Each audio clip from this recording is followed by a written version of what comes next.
Governor, how would you respond to somebody who says, look, I understand where you're coming from, but you still oppose same-sex marriage, and yet you are somebody who did not lead an exemplary life as a husband.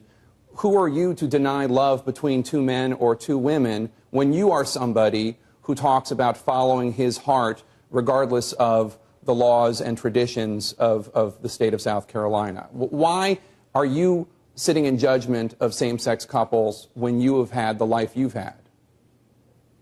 Well, I think it's important not to redefine my view, which to an extent what you just described is. What I've said is, I indeed back in 1996 voted for the Defense of Marriage Act. I was a member of Congress. Just as President Clinton signed the bill itself into law, and just as President Obama, up until about a year ago, had allegedly believed and prescribed that same law. What I have said is, I think that the current debate has little to do with same-sex marriage and a whole lot to do with democratic tradition in this country, and a whole lot to do with the role of the courts.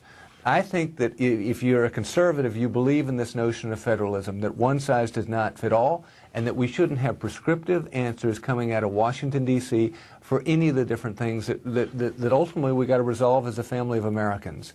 And so to have an unelected set of judges deciding what marriage is or isn't not for all 50 states, to me, does not make sense. We're beginning to have a democratic conversation on that front. We're in 9 states plus the District of Columbia have said we define marriage to include same-sex marriage. But the idea that the court should step in and basically truncate that larger debate that I think we need to have as Americans as to what it is or what it isn't, is not to condemn it, not to say that, your views are wrong. It's to say this is what I define it as.